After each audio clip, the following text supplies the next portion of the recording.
Welcome to this new inspirational video. Today I wanted to go on with chapter 16, some cautions and concluding observations from the book The Science of Getting Rich.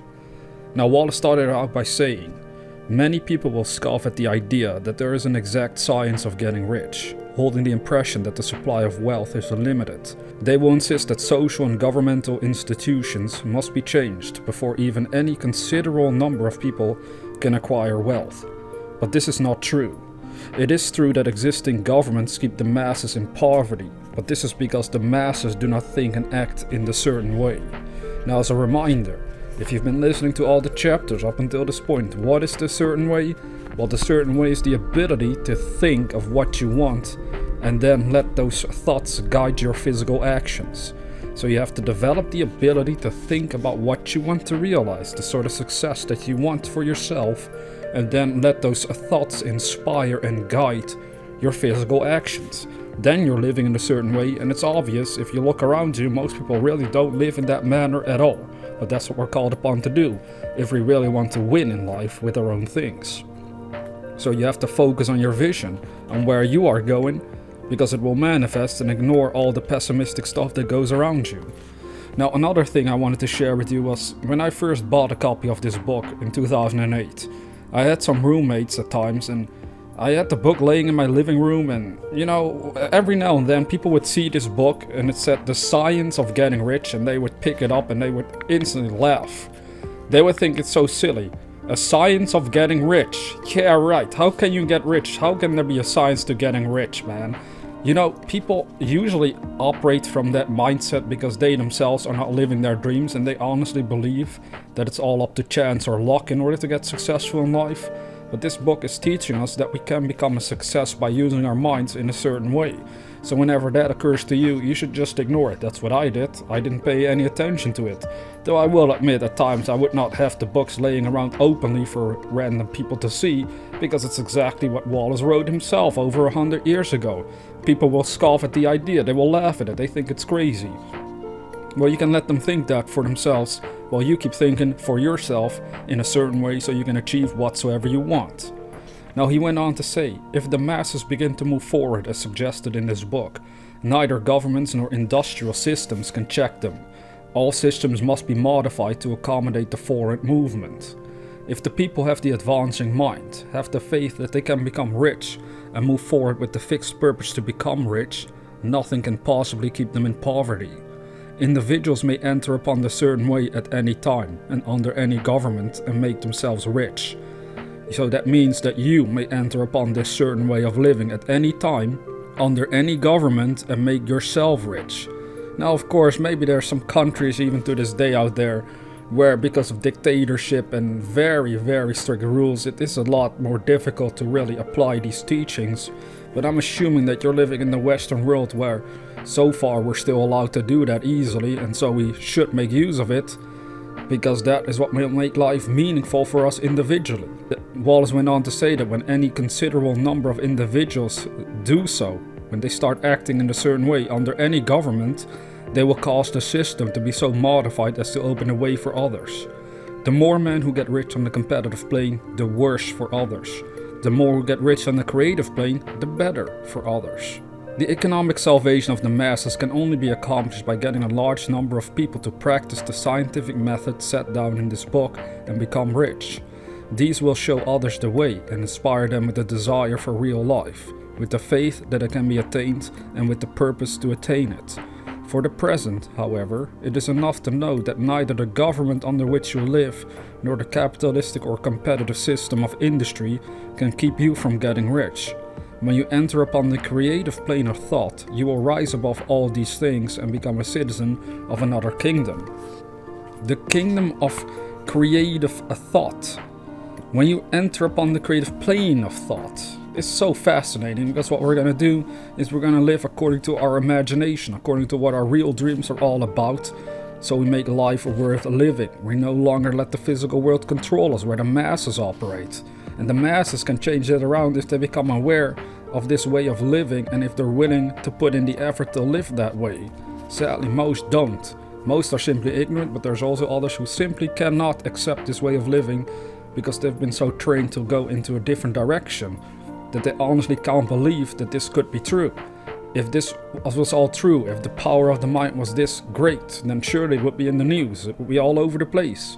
Sadly though, that's not the case. But we can discover for ourselves that these activities, these approaches to life really work. These powers really exist within ourselves. Now Wallace went on to say that we have to remember that our thought must be held upon the creative plane. You are never for an instant to be betrayed into regarding the supply as limited, or into acting on the moral level of competition. Whenever you do fall into old ways of thought, correct yourself instantly, for when you are in the competitive mind, you have lost the cooperation of the mind of the whole. Do not spend any time in planning as to how you will meet possible emergencies in the future, except as the necessary policies may affect your actions today. You are concerned with doing today's work in a perfectly successful manner, and not with emergencies which may arise tomorrow. You can attend to them as they come.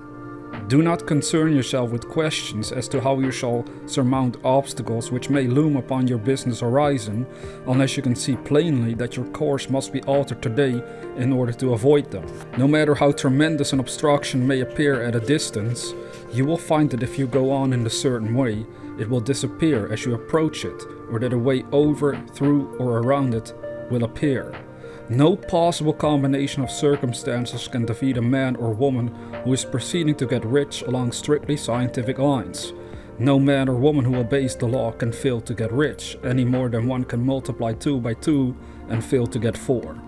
You see, this is so very important. This is another reminder for us that whenever we go for our dreams in life, if we do fail, if things do go wrong, if there's some emergency that arises, we should never forget that even though that can occur, there's still a way to overcome it all, to change our approach concerning the achievement of our dream. So that happens with me all the time, and it will happen with you as well. As you go on realizing your dreams, at times you will have to change your approach on how you go about it. Maybe there's an obstacle in the way. Don't let it stop you forever. Just figure out a different way on how to go about it. With me, I figured a different way on how to go about my business, when at first it seemed there was a huge obstacle back in 2018 for me that seemed to stop me dead in my tracks. But I figured a different way that I could go about it, and here I am, still on purpose. And it's going to be the same for you, if you keep an open mind and if you stay determined to make it happen. Wallace went on to say that you should give no anxious thought to possible disasters, obstacles, panics, or unfavorable combinations of circumstances. It is time enough to meet such things when they present themselves before you in the immediate present, and you will find that every difficulty carries with it the wherewithal for its overcoming. Guard your speech. Never speak of yourself, your affairs, or of anything else in a discouraged or discouraging way. Never admit the possibility of failure or speak in a way that infers failure as a possibility. So you have to stay focused. Always focus on what you want. So never speak of the times as being hard or of business conditions as being doubtful. Times may be hard and business doubtful for the ones who are on the competitive plane, but they can never be so for you. You can create what you want and you are above fear. Do you realize how powerful that is, what he just wrote? Because right now we're in a pandemic, for example, at the time of this recording, and so times may be hard and business doubtful. But here he's saying to us that that is because they are living on the competitive plane. Is that really true? Well, let's think about it. If business is doubtful right now, all we're called upon to do is use our minds in order to find a different way to execute our purpose in life. Perhaps for the time being or permanently, it doesn't matter. But if we keep using our minds to keep on thinking about new and better ways to do business, well then, times don't have to be doubtful, because then we can do what he said. We can create what we want and we will be above fear. Now when others are having hard times and poor business, you will find your greatest opportunities. Train yourself to think of and to look upon the world as something which is becoming, which is growing, and to regard seeming evil as being only that which is undeveloped. Always speak in terms of advancement. To do otherwise is to deny your faith, and to deny your faith is to lose it. Never allow yourself to feel disappointed. You may expect to have a certain thing at a certain time and not get it at that time, and this will appear to you like failure. But if you hold to your faith, you will find that the failure is only apparent. Go on in a certain way, and if you do not receive that thing, you will receive something so much better that you will see that the seeming failure was really a great success. Again, I can confirm that this is what has happened to me in my world at times. When I go for a dream and then there's suddenly an obstacle, something that gets in the way, temporarily it might seem like I'm failing, like I'm unable to really live my dream or work on it. But lo and behold, as I keep on purpose, a new way comes into view. And that's exactly what he's talking about, that if you hold the faith, you will find that the failure is only apparent, or you could say an appearance in the physical world. So just go on in a certain way. And then if you do not receive that thing that you had your mind upon, you will receive something so much better. And that's exactly what it feels like for me right now. That in the past I used to run a different channel. It broke, it failed, so to speak. It just didn't work out at the time. And then it felt like a failure, but now I realize it led me to the creation of this new channel that you're watching right now. And it will be way more beneficial to humanity what I'm sharing through this channel as well. Now, Wallace went on to say that a student of this science had set his mind on making a certain business combination, which seemed to him at the time to be very desirable, and he worked for some weeks to bring it about. When the crucial time came, the thing failed in a perfectly inexplicable way. It was as if some unseen influence had been working secretly against him. He was not disappointed. On the contrary, he thanked God that his desire had been overruled and went steadily on with a grateful mind. In a few weeks, an opportunity so much better came his way that he would not have made the first deal on any account, and he saw that a mind which knew more than he knew had prevented him from losing the greater good by entangling himself with the lesser. That is the way every seeming failure will work out for you, if you keep your faith, hold to your purpose, have gratitude, and do every day all that can be done that day, doing each separate act in a successful manner. When you make a failure, it is because you have not asked for enough. Keep on, and a larger thing than you were seeking will certainly come to you. Remember this. You will not fail because you lack the necessary talent to do what you wish to do. If you go on as I've directed, you will develop all the talent that is necessary to the doing of your work. It is not within the scope of this book to deal with the science of cultivating talent, but it is as certain and simple as the process of getting rich. Do not hesitate or waver for fear that when you come to any certain place you will fail for lack of ability. Keep right on, and when you come to that place, the ability will be furnished to you. The same source of ability which enabled the untaught Lincoln to do the greatest work in government ever accomplished by a single man is open to you. You may draw upon all the mind there is for wisdom to use in meeting the responsibilities which are laid upon you.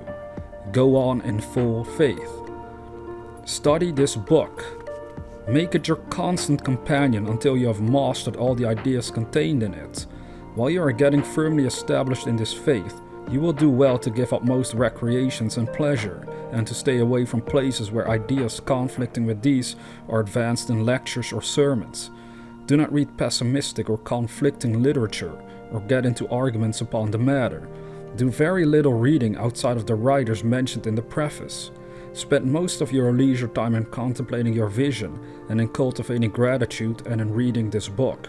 It contains all you need to know of the science of getting rich, and you will find all the essentials summed up in the following chapter. Now, this was the end of chapter 16. And as he said, study this book, make it your constant companion until you have mastered all the ideas contained in it. Well, this is why I've been making these videos and put them in a playlist. Eventually, when I'm done with this book, people can always come back to this playlist and keep studying it for themselves. Keep reminding yourself of the great power that exists within you through the consciousness that you have. This is very important, that way you can stay on purpose. Keep acting in a certain way. Never forget about it. Don't let it get buried underneath mass consciousness all over again. You have to keep yourself focused on it every single day, so you live in the most effective manner. So some side notes that I wanted to share was that we have to forget the past. We are to advance through higher and better visions. Remember only the good and aspire towards greater visions. This is important. We must learn to act in the same way as we imagine and think. Let it all sink in. And then tomorrow we're gonna get back to chapter 17, which will be the summary and final chapter of the book, and then we're gonna go on to even greater things. Now, if you're new to this channel, consider subscribing to receive inspirational videos on a regular basis. And with that being said, dear viewer, never forget that we are the dreamers.